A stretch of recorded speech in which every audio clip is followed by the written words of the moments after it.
Hey, Shalom Israel. First, I want to start by giving all honor, praise, and glory to Yahawah, bahasham, yahawashi, bahasham, raka, quadash. Double honors into the elders and apostles of GMS, Great Millstone, who helped me sharpen my iron in this truth. And shalom to you hopeful like brothers out there. My name is Yeshaya, and I'm doing a video on just a little, just be careful about this bird flu that's going around, right? Be careful about this bird flu that's going around. So, the bird flu. The following program is brought to you by friends and partners of End Time. Pretty wide. Let's go. This was interesting from the Hill. So, how fast is bird flu spreading in the United States? Cows in the United States, quote, "We have no idea." In March, we reported bird flu for the first time, made the jump to U.S. dairy cows. Now, health officials say it has spread to cats. Officials say at least 14 cats have died of bird flu in the U.S., the spread raising concerns about the possibility of human-to-human transmission from a future variant. So far, though, only a few human cases have been found. Right. So we know that viruses and bacteria can...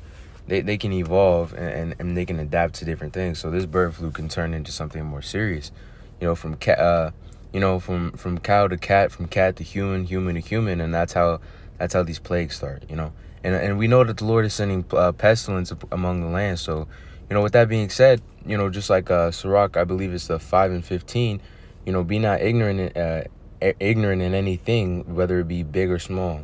Yeah, and. Just try to be aware, where you're getting your chicken from, where you're getting your meats from. You shopping at Walmart, you're going to get low quality fucked up meat. You're shopping at Aldi or and at the end of the day, not every brother has a lot of money for these foods, but we have fruits, so we have other avenues. And if you're low on protein, you can get like a protein powder, eat some fruits and do things like that. There's times where this money's short because we're in Babylon, but you got to really be careful of these meats. These meats are defiled, if you're eating out at like KFC or McDonald's or any of these fast food chain places, you're putting yourself at risk. These fast food places, I can tell you firsthand are not clean, right? I can tell you firsthand that they're operating in a nasty way. I used to work at a Wendy's with one of my friends in the world a long time ago. I was probably 15, and homie used to make burgers without a fucking gloves on. Bro would be slapping bacon all over the fucking thing. This nigga would be eating bacon, making a burger without gloves on, touching this other person's burger. It was all the way fucked up, and it wasn't even just like him. There be all kinds of people that just do nasty shit. A lot of people just do nasty shit. Don't eat at these fast food chains, right? You're putting yourself at risk. And as we know now that bird flu is kind of getting and being more spread to different avenues of poultry, if you have cows, and maybe even lambs might be affected at some point. But we know that dairy farms are getting it, and now your beef is messed up, and now your chicken's messed up. So you got to be real careful where you source your meats from, because it does matter. You don't want to catch any of these sicknesses, man. Anything that hinders you from being consistent in this truth. Catching the sickness is like catching a demon. That shit's terrible. You feel like I'm sick, I can't do this, or I'm sick, I won't do that, or shit like that, man. Stay in an uprighteous health. Your health is very important in the first place. So we've been tracking bird flu for a number of decades, since the 90s when it emerged in China, and there's been outbreaks here and there over the last few years. And so what we think happened late 2023, early 2024 was... So the risk for bird flu on human health is low, yeah. But like we said, or like we found out earlier too, these viruses can evolve, right? These viruses can evolve and grow in different ways and become more lethal. Because remember when COVID first came out, that first variant, man, it was weak. That first variant was weak as hell. And everyone was thinking, oh, this is the COVID this, COVID that, ha, ha, ha, jokes and shit. And then the Lord, the Lord let that thing grow. Let that thing get a new variant.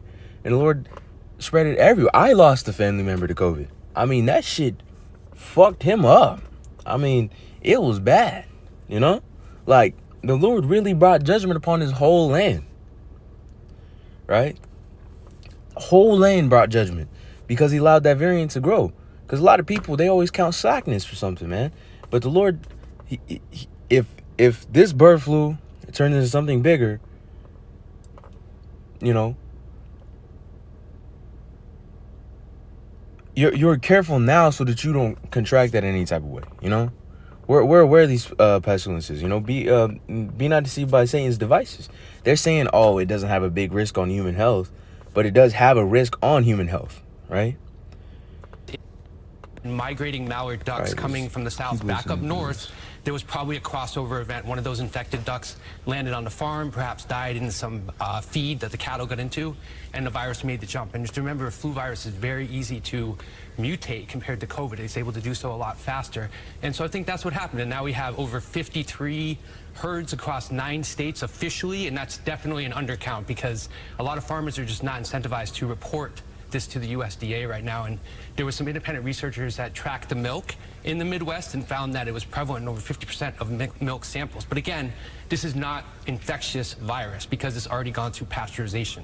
But it just goes to show you how much more widespread it is than we think. So you could drink the milk even though it has bird flu in it? Right. So again, going back to what we remember from COVID, right, when we did the PCR test, right, that was just to test it would find the evidence of the virus in non-infectious fragments. Doesn't necessarily mean it's infectious, contagious fragments. So as long as you drink pasteurized milk, you should be okay. So have humans ever gotten bird flu?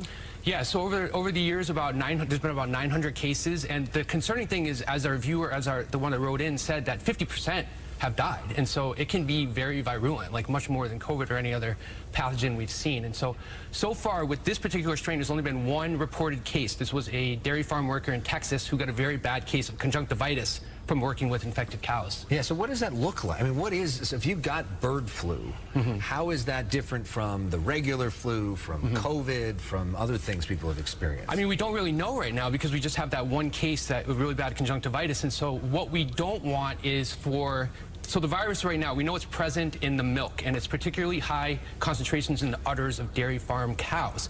And we think that it's a mechanical process of transformation across the equipment, from the collection of the milk and then the processing. And it's going from udder to udder and across the cows that are moving across the states. And I don't think people really understand how much herd cattle cross the interstate lines, including international.